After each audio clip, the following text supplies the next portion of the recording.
नमो भगवते वासुदेवाय। जय श्री हरि, जय श्री भगवान विष्णु जी, जय श्री भगवान कृष्ण जी।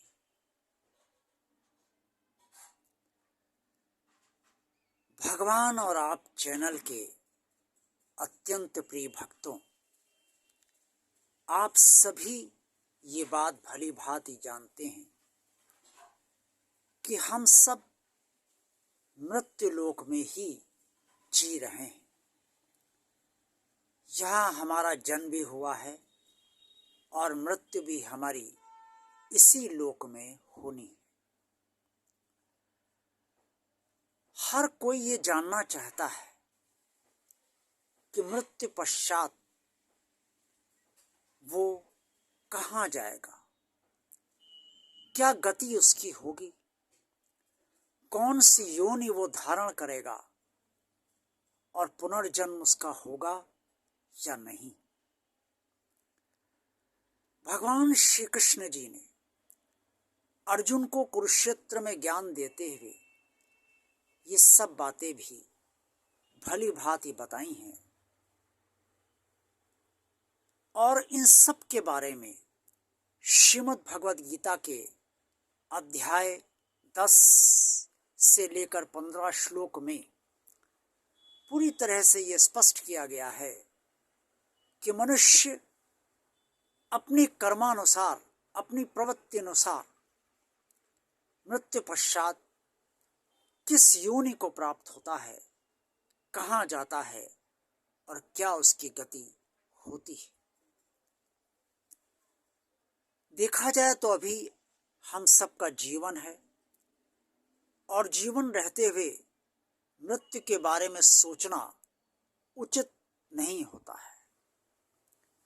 लेकिन मृत्यु एक ऐसा शाश्वत सत्य है जिसे झुठलाया नहीं जा सकता और इस सत्य को कभी नकारा नहीं जा सकता। मृत्यु का समय निश्चित है, मृत्यु का स्थान निश्चित है और मृत्यु की जिस स्थित परिस्थिति में मृत्यु होनी है वो स्थित परिस्थिति भी निश्चित है।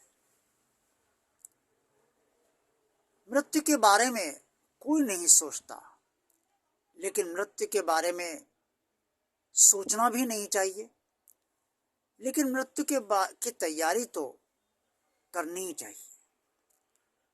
तैयारी ये नहीं कि हम मरने को तैयार हो जाएं, तैयारी ये है कि हम इस मृत्युलोक में सदा इस बात का ध्यान रखें कि हमारी प्रवृत्ति कैसी हो, हम किस प्रकार के व्यक्ति हों, ताकि मृत्यु पश्चात हमें इस जन्म से अगले जन्म में अगर हमारा हो तो अच्छी गति हमारी हो।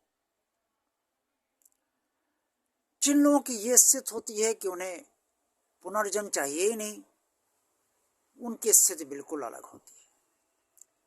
3 गुण हर मनुष्य में होते हैं, सतोगुण, रजोगुण और तमोगुण। इन तीनों गुणों से ये शरीर बंधा हुआ है और ये तीनों गुणों को भगवान ने अपनी प्रकृति से, जिसे भगवान ने ही बनाया है, से उत्पन्न सभी मनुष्यों, सभी प्राणियों के अंतर्गत होने दिया है। ये तीनों गुण प्रकृति से ही उत्पन्न हम सबके भीतर होते। एक बार में एक ही गुण उत्पन्न मनुष्य के भीतर होता है और वही हर मनुष्य को डोमिनेट करता है, हर प्राणी को डोमिनेट करता है, यानी कि उसका प्रभाव उस समय सबसे ज्यादा होता है। जिस समय सतोगुण उत्पन्न होता है उस समय रजोगुण और तमोगुण उत्पन्न नहीं होता। जिस समय रजोगुण उत्पन्न होता है उस समय सतोगुण और तमोगुण उत्पन्न नहीं होता और जिस समय तमोगुण उत्पन्न होता है उस समय रजोगुण और सतोगुण उत्पन्न नहीं होता है।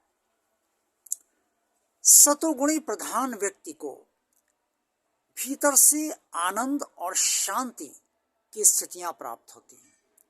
वो परमात्मा से जुड़ा होता है, अपने भगवान से जुड़ा होता है और भगवान की पूजा पाठ में विश्वास रखता है, भगवान पर विश्वास रखता है, इसलिए उसके अंदर आनंद और सुख और शांति की स्थिति बनी रहती है, उसका अंतःकरण शुद्ध रहता है। जो रजोगुणी व्यक्ति होता है वो इस संसार के विषय भोगों में आसक्त होता है, कर्म करने में बहुत अधिक प्रवृत्त होता है। कर्म करना गलत नहीं है, लेकिन बहुत अधिक प्रवृत्त होना रजोगुणी की पहचान होती है। और लालसा उसके अंदर होती है, लालच होता है, और वो सब कुछ संसार में उसे अच्छा लगता है और सब कुछ संसार में प्राप्त करना चाहता है। ये रजोगुणी व्यक्ति की पहचान है। और सतोगुणी और तमोगुणी व्यक्ति अज्ञानी होता है, उसे ना ईश्वर से लगा होता है, ना वो ईश्वर को मानता है, ना वो ईश्वर से भयभीत रहता है, ना वो ईश्वर को अपना मानता है, और ना वो कोई कर्म करना चाहता है। वो तो बस ये चाहता है किसी तरीके से चालाकी से, झूठ कपट से, अपने बल प्रयोग से, बेईमानी से, जितने भी व्याभिचार उसके हो सकते हैं उन व्याभिचारों से वो अपना प्रयोजन सिद्ध करे। और उसकी स्थिति सर्वदा आक्रामक होती है। ऐसा व्यक्ति तमोगुणी होता है। जो सतोगुणी प्रधान होता है, श्रीमद् भगवद गीता में स्पष्ट वर्णित है, अध्याय 14 में श्लोक 10 से लेकर 15 में, कि जो सतोगुणी प्रधान व्यक्ति है वो मृत्यु पश्चात स्वर्ग को प्राप्त होता है या अच्छे लोगों को प्राप्त होता है, क्योंकि उसके कर्म अच्छे होते हैं, उसका अंतःकरण शुद्ध होता है और वो परमात्मा से जुड़ा होता है। और जो रजोगुणी व्यक्ति है, यानी कि जो रजोगुणी प्रधान व्यक्ति है, वो चूंकि संसार में ही रमा हुआ है, संसार के लिए ही जी रहा है, संसार के सुख दुख से बनता है और विषय भोगों को भोगने के लिए जी रहा है, वो मनुष्य योनि में मृत्यु पश्चात पुनः जन्म लेता है।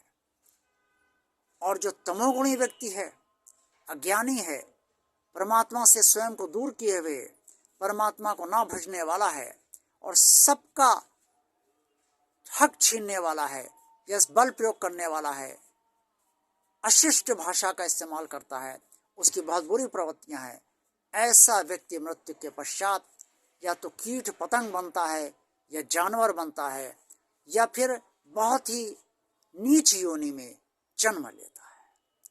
श्रीमद् भगवद गीता इस बात का स्पष्ट प्रमाण है कि हम जिस प्रकार के व्यक्ति होंगे, जिस प्रकार के प्रवृत्तियां हमारी होंगी, जिस प्रकार के गुण प्रधान होंगे, सतोगुणी प्रधान होंगे या रजोगुणी प्रधान होंगे या तमोगुणी प्रधान होंगे, उसी प्रकार से हमारी गति मृत्यु के बाद हमारी अवश्य होगी। पुनर्जन्म रजोगुणी अवश्य धारण करेगा, तमोगुणी तो पुनर्जन्म धारण उसको करना ही है, और सतोगुणी व्यक्ति भी पुनर्जन्म धारण करता है, लेकिन स्वर्ग आदि या अच्छे लोगों को भोगने के बाद। अब अंत में एक सर्वश्रेष्ठ स्थिति है, वो है मोक्ष की। बहुत विरले लोग ऐसे होते हैं जो भगवान को इसी जन्म में चाहते हैं। जो भगवान को इस जन्म में चाहते हैं, भगवान जानता है उनकी इच्छा क्या है। भगवान उन्हें मोक्ष देगा या नहीं देगा, भगवान उन्हें अपने पास बुलाएगा मृत्यु पश्चात नहीं बुलाएगा, ये भगवान का ही निर्णय अंतिम होता है। लेकिन ऐसे लोगों को अगर इस जन्म में मोक्ष नहीं मिला तो हो सकता है किसी कारणवश परमात्मा उन्हें अगला जन्म दे तो श्रेष्ठ से श्रेष्ठ योनि में जन्म देगा, और उसके बाद अंततः उन्हें अपने पास जरूर बुला लेगा और मोक्ष अवश्य देगा। ये श्रीमद् भगवद गीता इस ओर संकेत अवश्य करती है, क्योंकि भगवान श्री कृष्ण जी ने श्रीमद् भगवद गीता में स्पष्ट तौर पे कहा है कि जिन व्यक्तियों की बुद्धि एक परमात्मा में ही जड़ रहती है, वो सारे व्यक्ति परमात्मा को ही प्राप्त होते हैं। सारी नदियां सब महासागर में ही विलीन होती हैं। इसलिए जो लोग छोटे छोटे मार्गों को परमात्मा के अनेक स्वरूपों से जुड़े होते हैं, वो उन्हें परमात्मा की प्राप्ति नहीं होती, लेकिन जो परमात्मा से जुड़े होते हैं उन्हें सिर्फ परमात्मा की प्राप्ति होती है, और परमात्मा की प्राप्ति ही मोक्ष है। आज का ये वीडियो आपको कैसा लगा? अच्छा लगा है तो लाइक कीजिए, अन्य लोगों को ज़्यादा से ज़्यादा लोगों को शेयर कीजिए। भगवान और आप चैनल आप देखते रहिए। अगर ये चैनल आपने अभी तक सब्सक्राइब नहीं किया है तो सब्सक्राइब अवश्य कीजिए। अपने कमेंट्स में बॉक्स में जो कुछ भी आप कहना चाहें वो अवश्य कहिए और इस चैनल को आगे बढ़ाते रहिए, भगवान के कार्य को आगे बढ़ाते रहिए, क्योंकि ये चैनल आप सबका है और भगवान का कार्य आप सबको आगे बढ़ाना है। ओम नमो भगवते वासुदेवाय। जय श्री हरि, जय श्री भगवान विष्णु जी, जय श्री भगवान कृष्ण जी। आप सभी का दिन शुभ व मंगलमय हो। मुझे निशित कुमार की यही भगवान से आप सबके लिए प्रार्थना है।